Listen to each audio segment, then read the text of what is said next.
Hey there, what's up everybody? Hope you're doing well today. I'm not going to waste too much time on an introduction because typically when I do this, I feel like I get ahead of myself and I give away what I'm building towards. There's no payoff in the end. And this is already kind of inevitable with titles and thumbnails. If you're watching on YouTube, you see the title, you see the thumbnail, you kind of know where I'm going. And I come up with this stuff after the video. So, that's kind of the downfall is you want a title that is kind of provocative and interesting, but not one that gives away everything so that someone watches your video for 2 seconds and is like, yeah, I kind of know where you're going with this. So that's such a delicate balance, but I think I definitely hurt myself a little bit when I give so much of an intro that I kind of go over where I'm going to be driving towards for the whole episode. And if you're listening through podcast, you don't see the thumbnail, but you see a title.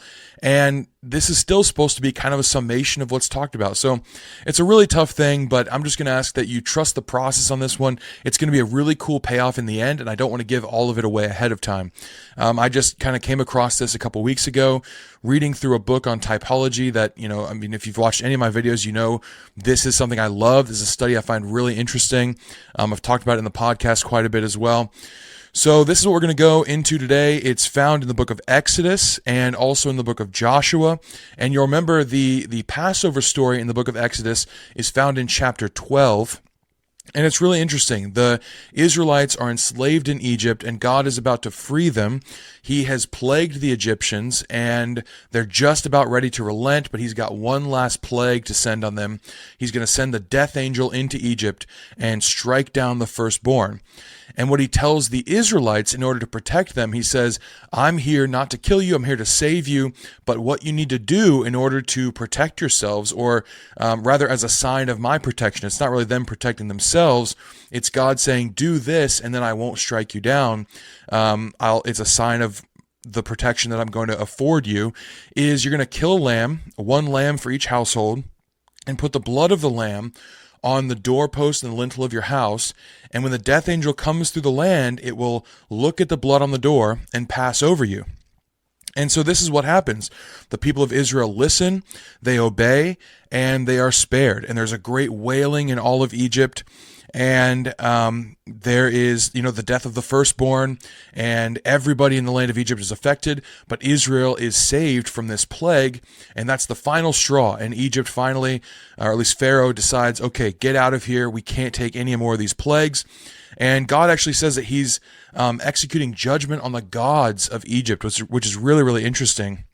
Yes, the people for their sins and their adherence to these false gods, but also the gods themselves. And so he's kind of making spiritual warfare against the gods of Egypt and showing the people, look, your gods do not have the power that I have. Whatever power they do have is only allowed by me in the first place.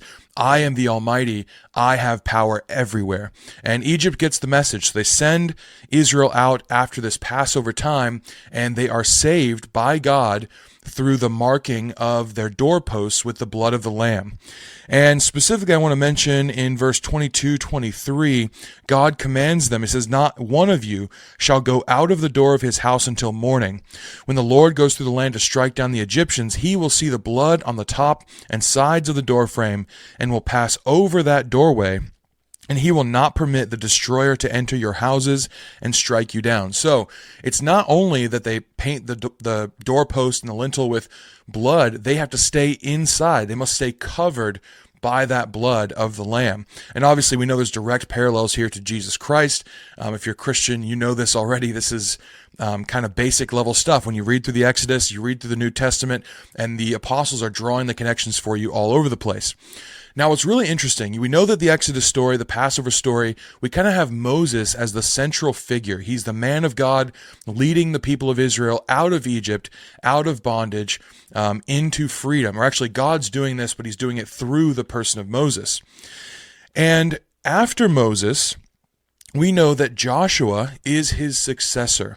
Now, whenever there's a biblical successor in the story of Scripture, especially in the Old Testament, we see this, but we also see it in the New as well. You might think of Moses and Joshua. You might think of Elijah and Elisha. Whenever there's a successor to a predecessor, there are certain signs that go along with that, at least textually, but also in the very lives of these people themselves that show unequivocally that God is doing the same or even a greater work work through this next person. It's a sign perhaps both to the person themselves who's wondering, like, can I do these things, or will God truly work through me, but also to the people of Israel or the people of God, or maybe to foreign people as well. And so we have Joshua coming up after Moses, and he's going to do some things that show that he is unequivocally the successor to Moses. He's going to do some things that kind of mark him as the continuation of this pattern. With Elijah and Elisha, think about it like this. Elijah does all these miracles, right? He heals a widow's son. So when Elisha comes along and he's going to kind of take over that mantle, pun intended, because that's literally what Elisha did, was take the mantle of Elijah. He goes and he heals a widow's son. So a similar thing to show the power that worked through Elijah is now also working through Elisha. And this is maybe to bolster, like I said, Elisha's confidence, but also to bolster the confidence that the people have in the fact that this person is the chosen person of God to replace the previous person in charge. So with Joshua, we see the same thing with Moses. And it's really interesting because after Moses, God promises the people that he will raise up for them a prophet like unto Moses. And so you have this question asked all throughout the Old Testament. Where is this person going to come from? Who is this person going to be? It's not until the New Testament you realize that this person is Jesus Christ, which is why a lot of the things he did, even his actions, not just his words, but his very actions and miracles, are fulfillments of Old Testament figures and things that they did to show that this is the greater person to come. This is the Messiah. This is the one like unto Moses who would come and do even greater things that they've been waiting for this whole time. But you do get partial fulfillments of this all throughout the Old Testament with the successors to some of these great men. And so with Joshua, there's no exception. He does a lot of similar things. You remember that Moses leads them out of Egypt. They have the parting of the Red Sea. Well, Joshua does a similar thing in that he goes back into Israel, kind of this second Exodus, but rather than an Exodus from the land of Egypt, it's an Exodus into the land of, or rather it's an Exodus from the wilderness into the land of Israel. And so the sea, or the Jordan River, it parts the same way that the Red Sea did, and you get this sign that Joshua, yes, in fact, is being used by God to accomplish the continuation of the work of Moses.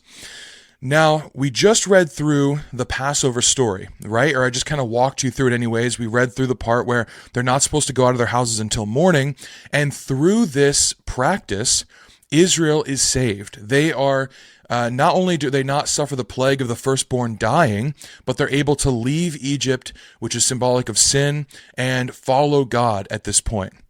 Now, there's something really interesting that happens in Joshua 2 that many people might not pick up on when the people are about to leave the wilderness. They're about to enter into the promised land. They're about to have that second Exodus kind of moment where they leave the wilderness and go into the land that God has given to them. And some spies go forward to spy out the land. Now, these aren't the same spies that happen when Moses is in charge, where he sends out the spies, including Joshua and Caleb. This is a moment where Joshua is in charge, and he sends some spies specifically to the city of Jericho, which is kind of right on the borderland. It's the first place they're going to take over, and it's going to be like their foothold into the land as they begin their conquest of the promised land. And so these spies go into the land and they meet with what's called a prostitute. Some debate, was she a prostitute? Was she just an innkeeper? That's not really important for this, besides the fact that we know that she is not of Israel. Presumably she is a sinner. I mean, every person is. So, I mean, I think prostitute's probably a good read. It's a good translation of this, but it's not really important whether you agree or disagree with that right now. But they meet with Rahab, and she tells them, I know, we've heard of all the things that your God did to you, and we don't want it to happen to us.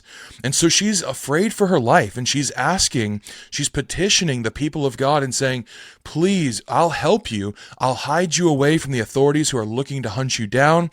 I will give you protection and freedom to escape back to your people, and I'm not going to tell anybody about it, but remember me, save me too, save my family. And the spies agree to this. So when she lets them go, or she asked this, like, please spare us from death. It says, deliver our lives from death. This is in Joshua 2.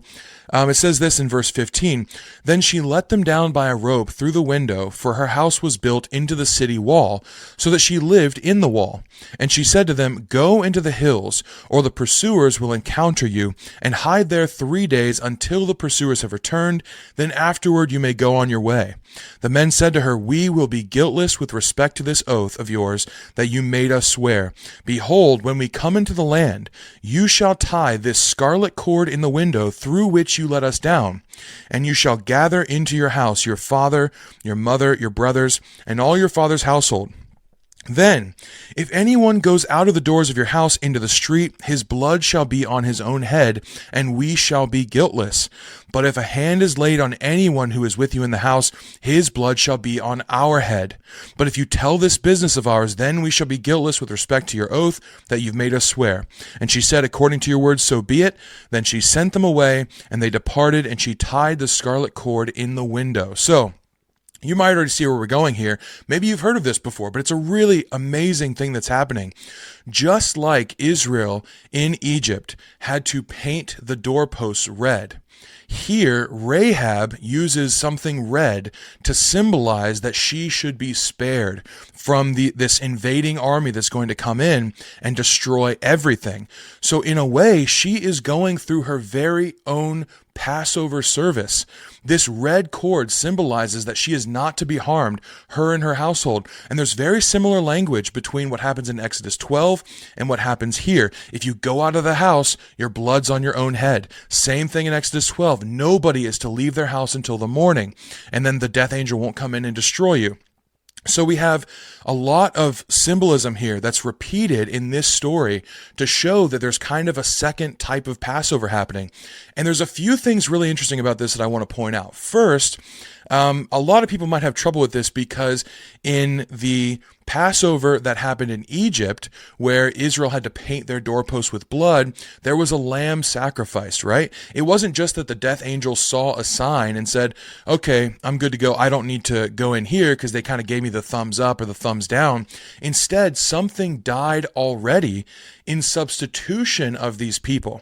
Now, what's interesting here, someone would look at this and say, it's a red cord. It's not blood. It's not, there's no life being given here, so it can't be the same thing.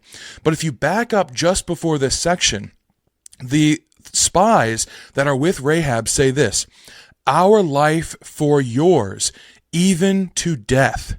If you do not tell this business of ours, then when the Lord gives us the land, we will deal kindly and faithfully with you. And when they tell her to use the red cord that she let them down through the window with, it's a symbol of the life that she gave to them. And so they're saying, we will put ourselves on the line. We will be your assurance. We will be your safety. And in fact, this is what happens. Later, when Israel actually goes into Jericho and conquers this city, and it's time for the promise to be made right and fulfilled, these spies go to Joshua and say, this is what we promised. And Joshua says, as you promised it, let it be done. Go and get her and her household and her family. And they lived in Israel. So not only does this show, interestingly, in my mind, that Joshua certainly is the successor of Moses because we have a repeating of events that happens, it's proven by the repeating of language that happens, but you also have a life for a life policy happening here, where in Israel, when they're in Egypt, the Passover is the blood of the lamb is substitutionary for the people in the household. And here, the blood of these spies that are in here trying to seek out the land for themselves and discover some sort of strategy by which they can overthrow the land, they give their lives, they pledge their lives and say, our life for yours. And so there still is a life offering covering or protecting Rahab. What's also interesting to me is that whereas before the blood of the lamb covered the people, now the people are able to cover someone else. They're acting as a representative of God. And that's exactly what we do. It might seem kind of blasphemous at first because who can take God's place? Absolutely nobody can. But we do in so many ways act as ambassadors for God. And so this is kind of what they're doing. It's not to say that their blood is clean and they're a pure sacrifice or anything, but they are clean in the sense that God covered them And now they're extending that covering to Rahab, which is amazing because Rahab is not of the people of God. She's a Gentile, and yet she can be brought in. So for all of those who want to say, well, when Gentiles are entering into the covenant with God, they don't have to do any of the same thing that the old Jews had to do. That's not what's being said here. What's being said is God gave a way for the people of Israel to be saved. And by people of Israel, I mean his people. That's just the name that God's people go by all throughout time. What he's saying here is this plan extends to the Gentiles, but they have to go through the same process. They must put their faith in a promise that they will be saved through hardship or through difficulty. A life must be pledged for their life. Yes, it's not going to be easy, but the promise is extended to them, and they have to have faith and trust that that promise will be upheld. And Rahab does this exact same thing, Rahab and her whole family. And by virtue of this, she has extended invitation not just to her own life, but into the very nation of Israel. So we've got so much going on here that I think is just absolutely beautiful. God's plan for the Gentiles, or God's plan being extended to the Gentiles all along. Israel is blessed so that they might bless others. This was in the cards the whole time, and sometimes we just read right over it. Certainly the people of Israel read right over it and believed the promises were only to themselves, even while they acted it out right here. We get a fulfillment of this idea that one greater than Moses is coming, and we have this kind of hint that maybe it's Joshua, maybe it's not, we'll see. And we get this idea that he is definitely the successor to Moses. Now, obviously, in the end, he was not the one to come that was prophesied. He filled that in part, but Jesus filled it in full. We also get information on the law being done away with, and how Gentiles absolutely are still required to be obedient to God. Jesus offered his blood, and now Gentiles can enter in through that same method. We all walk through that same door. It's not like the Jews through the law walked through one door and the Gentiles get to go in the back or the side door. That's not what's happening here. We all walk in the same way by the grace of Jesus Christ. Here I think we get a picture story that shows it beautifully. And so I really love this section. I think it's absolutely fascinating. There's so much here, and it's just in a few verses where you might miss it because they're kind of separated by quite a few chapters. But I think this is what's going on here, and it's something that is just absolutely beautiful, not only for the salvation of Rahab and her family, but what it means for all people, not just the people of Israel, but for all people to enter in through that Passover, through that blood of Jesus Christ, and be saved and brought into his community, brought into the people of God, and have the name of Israel placed on them as well.